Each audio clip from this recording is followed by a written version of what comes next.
Na merong demolition PR job na nakatuon laban sa akin at tulad ng babala na isang kapwa ko senador na ito'y gagawin upang tiyakin na maalis ako sa pwesto at nang pag-final muli daw yung impeachment ay wala na ako dito pagdating ng February 6. Matagal pa yun. But having said that, allow me to answer the malicious, I will say malicious, ill-timed article that came out against me in relation to the flood control press con of the President yesterday. Number one, ang sinabi ng Pangulo kahapon, mga completed flood control projects mula 2018 na nagkakahalaga ng humigit kumulang 550 billion pesos. Sinabi niya, wala siyang aligasyon, pero 15 kontratista ang nakakuha ng ganong kalaking pondo. Ang lumabas na artikulo, kinikilala ko, kaibigan ko, kababayan ko, tiga Sorsogon, contractor siya. Pero ang nakuha niya ay 5.4 billion di umano. Wala pang 1% ng kabuuang pondo na sinasabi ng Pangulo sa flood control. Ang tanong ko, bakit pinagtuunan ng pansin yon? Yung 1% pa talaga, hindi yung 99%? Bakit pinagtuunan ng pansin, hindi yung mga mambabatas marahil o opisyal ng gobyerno na kontraktor? Hindi naman ako kontraktor. Hindi ako bahagi na anumang negosyo kaugnay sa construction o supply sa pamahalaan mula nung pumasok ako sa gobyerno noong 1998. Sa katunayan, yung mas malaking bahagi ng pondong di umano nakuha nung kontratistang tiga Sorsogon ay nakuha niya bago pa ako naging senador muli noong 2022. Ayon mismo sa datos na pinresenta ng Pangulo kahapon. So klaro, malisyoso ang artikulo, tiniming ang paglabas at tiniming talaga para ika nga idikit ito bagaman walang sinabi ang artikulong ginawa kong mali o masama. Yung insinuation, yung innuendo, nandun pa rin. Kaya minabuti kong sagutin ngayong umaga. Kaya for the record, wala akong kinalaman sa pag-identify, paggawa ng program of work, pag-bid, pag-award, pagbahay, pagbayad, pag-inspeksyon ng anumang proyekto sa pamahalan, sa Sorsogon man o sa labas ng lalawigan ng Sorsogon. Meron kaming bibigay sa inyong data tungkol sa kinal naming figures kung saan papatunayan nun na wala pa nga ako dito nung karamihan yon ay nakuha. Sino involved dun sa demolition job hanggang ngayon? Yung mga may gusto ng impeachment, yung marahil nasaktan, tinamaan o nasapul sa mga talumpati at mga pinagagawa at pinagsasabi ko nitong mga nagdaang araw. Klaro naman yon. Kasamahan Yun ang impormasyong nakakarating sa amin. Kasamahan nyo rin, sir, dito sa Hindi principally kasamahan namin dito sa Senado. Sa pagkakaalam namin sa labas, pero hindi ko alam kung may tumutulong, kakuntsaba o kakumplot. Pero taga labas. Sir, Obvious naman siguro yun. Kung sino yung pinaka may gusto ng impeachment. Yes. sir. Uy, magsisingit lang ako. Apo. Sir, Hanggang 11 o'clock mambabatas. lang ako, Mambabatas din, sir. Itong demolition job. Ayon sa aming impormasyon, oo. Okay na, huy. So, sir, JV. kino-confirm nyo na nag-donate siya ng 30 million? Yes, nasa records yun. In fact, nakuha yan ng Rappler mismo sa article na sinulat nila noong 2022, 2023 pa. Sir, to be clear, from House of Representatives, yung sinasabi niyo. Yung impormasyon namin, Pero yung nagde-demolition job sa inyo, taga-house?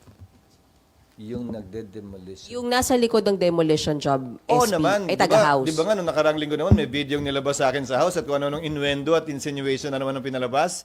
As if naman may maling ginagawa. Hindi naman ako nagnakaw doon. Kaya man, pumasok lang ako. Yes, Nipa. Kasi na-campaign contributor nyo nga raw. So, pa-explain lang po, Matag- masama ba to o walang nga. mali dito? Gaya na sinabi ko, wala namang sinabi yung Rappler article na illegal na ginawa. Dahil wala naman talagang illegal doon. Kaya lang yung innuendo nga, insinuation at yung malicious timing, kino-question ko. Dahil lumabas ng article to noon pa, inulit lang uli at dinikit dito sa kwentong ito. Ang kwentong ito na insertion, sabi ko ang pinakamalaking ang nakuhang pondo, ayon mismo sa paglalahad ng Pangulo kahapon, ay nung niwala ako dito sa Senado, ako'y gobernador sa aming lalawigan. Sir, Pero kung sir, magkaroon nung ng senador- Senate investigation, Ha? kung magkaroon ng Senate investigation, kahit naging campaign donor nyo yon, hindi yon makakaasa na magiging fair pa rin kayo Sa sa... 27 taon ko sa Kongreso, sa gobyerno at sa Senado, ang mali palagi sa akin ay mali at ang tama ay tama. Kaibigan man, kakilala o hindi, pantay ang aking magiging pagtrato. Yes. Sir, itong kontrata na sir, tinulungan niyo ba ito? May tinawagan kayo para makakuha sila ng mga kontrata, mga ganyan. Gaya ng sinabi ko, hindi, wala at niwala sa artikulo yon. Yan na naman yung innuendo at insinuation na palaging dinidikit at sinasabi porkit nag-contribute o nagbigay. Matagal ko ng kaibigan at kakilala siya at tumutulong talaga sa amin. Mula't mula pa, nung hindi pa iso to. At tubong Sorsogon talaga siya.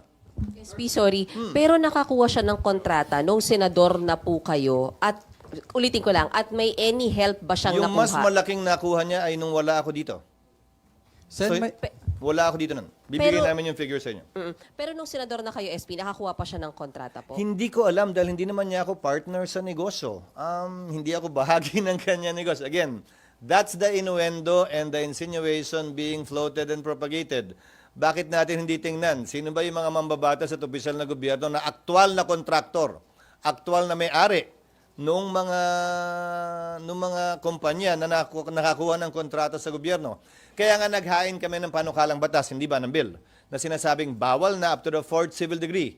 Kasi usually pag nagiging gobyerno, nagiging opisyal ng gobyerno, appointed o elected, binibigay sa anak, binibigay sa asawa. 4th civil degree is beyond the first cousin. So second cousin na kung gusto niyang ipasa pa kung pagkakatiwalaan niya.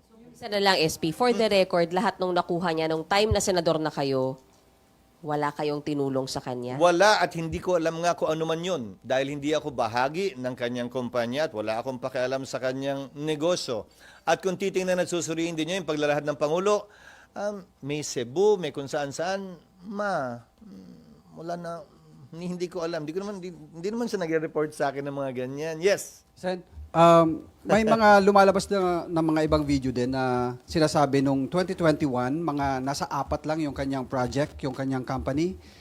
But 2022, after kayong magtulungan doon sa inyong kandidatura, umabot na ng mahigit 20 That something is plus again yung an kanyang project. insinuation. Look at the figures again before you ask that question. Why? Ang pinag-uusapan, 2022 budget. Ginawa ang 2022 budget ng 2021 Congress. Hindi pa ako bahagi ng 2021 Congress at that time. Governor pa ako sa aming lalawigan. Kung pag-uusapan mo ay budget ng 2022, ginawa yan ng 2021. So sorry, kindly check your facts. So sir, maaari bang kahit kung hindi nyo man siya tinulungan, pwede bang may mga instances na ginagamit yung name nyo para makakuha siya Kung ng... may ginawa siyang illegal, ulitin ko kung may ginawang illegal sino man, dapat managot sila. Pero wala akong kinalaman kaugnay sa program of work, pagbid, pag-award. Ang binibid at award namin ay mga programa at proyekto ng lalawigan noon, ng Sorsogon, kung saan procuring entity ang Sorsogon Provincial Government. Wala kaming kinalaman sa National Government Agency procurement. Kabilang na ang pagbabayad. Hindi nga ako bahagi ng Kongreso. Pero babalikan ko. Bakit ba pinupuntirya ng Rappler at ninyo ang 1% ng 550 billion? Nasaan yung 99%? Talagang ang unang article na ilalabas, napaka-coincidental naman, ang galing naman masyado. Unahin natin yung 1% bago yung 99%. Hindi inuna yung pinakamalalaking kumpanyang binanggit ng Pangulo, isa pa sa pinakamaliit. Pero maging ganun pa man, dahil wala kaming tinatago, sasagutin ko palagi yan at hindi ko tatalikuran. Yung responsibilidad na maging transparent at sumagot sa mga katanungan bagaman dispalinghado kaugnay sa bagay na ito. Thank you, sir. Thank you and good morning.